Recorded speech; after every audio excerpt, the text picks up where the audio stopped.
So Eddie Irvine, the man, the myth, the absolute mad lad who almost became Formula One champion.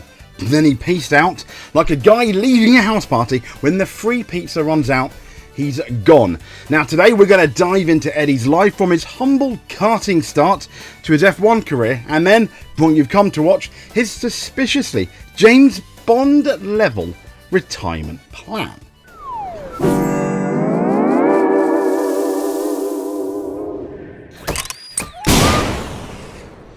So his early life and how he got into F1. He was born in Northern Ireland in 1965, New Townlands, aka a place where the weather is always set to moist. His dad, he was a mechanic. His sister raced cars, and little Eddie, he was just there in the pits like, yeah, I could do that and probably better. That's my best Irish accent, apologies. But he started karting, and it wasn't the tender age, it was the age of 17. That's pretty late for racing, but apparently right on time if you're Irish and your last name rhymes with Irvine, because he was busy doing normal teenage things in Ireland, like, I imagine, Guinness. But he climbed the ranks, Formula Ford to Formula 3 to Japanese Formula 3000, hence why he was legendary at Suzuka, and he was fast enough to make F1 teams go, who is this Irish guy and why is he driving like he owes us money? Now, his F1 debut in 1993, the Japanese Grand Prix with Jordan.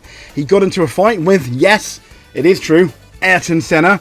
Not verbally, although, a literal punch to the face by the Brazilian.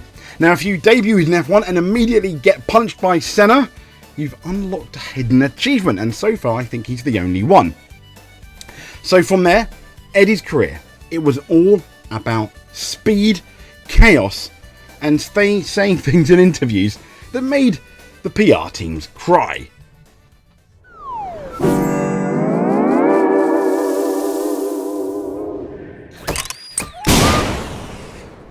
Now, a quick look at Eddie Irvine's actual F1 career. So, Jordan, where he debuted for 1993, he stayed until 1995. In total, he had solid points finishes, plus that all race anyone, anywhere vibe.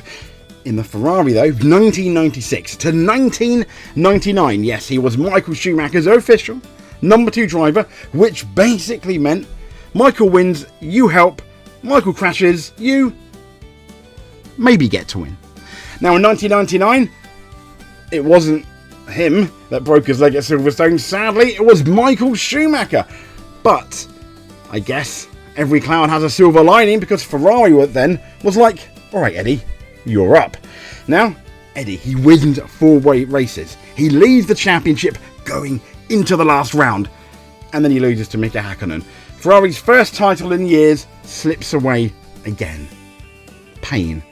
But he took that pain and turned it into money. He went to Jaguar Racing in 2000 to 2002. Basically, the F1 equivalent of taking a high-paying desk job just after you've been a rock star.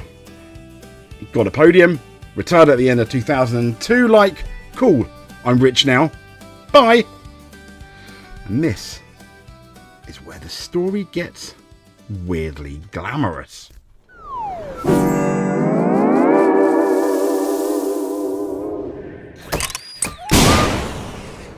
So Eddie, life after Formula One.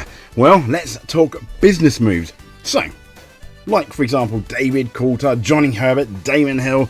He decided not really to do commentary or presenting, not to run a team like Prost and Stewart. Instead, he went full real-life monopoly.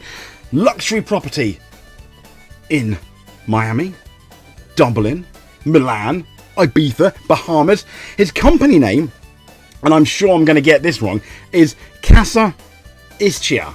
I did probably get that wrong, but some houses are worth, we're talking 30 million. Some rented for 100,000 a month. Now, if you're wondering what kind of rent is that, the answer is the kind you pay when you're Batman. Now, he built Eddie Irvine Sports in Northern Ireland, a fun palace with karting, paintball, snooker, basically a midlife crisis theme park for men. Now, in terms of his lifestyle, he's never married, but as we know, he dated models and celebrities like, Baywatch, Pamela Anderson. His net worth is over 120 million. He lives between Florida, Italy, and the Bahamas, which is not too bad. He loves yachts. The man basically lives an Instagram explore page mode permanently. Now, in terms of scandals, in 2008, if we rewind the clock, there was a nightclub fight in Milan over a woman. He was convicted in 2014 with, no, he didn't go to prison, it was a 6-month suspended sentence. But honestly, it pretty much sounds like a deleted scene from Wall Street. Now, in terms of his healthcare, there was a health scare, and this was back in 2020. There was a thought that he had heart issues, but what else happened in 2020? Yes, it was that. Now he survived, probably shrugged, and went back to skipping cocktails on a boat, I imagine. But what is this man doing now? Well, he's still building his property empire. It's getting bigger and bigger. Rare TV interviews. He really pretty much uses it to roast Formula 1 or F1 drivers.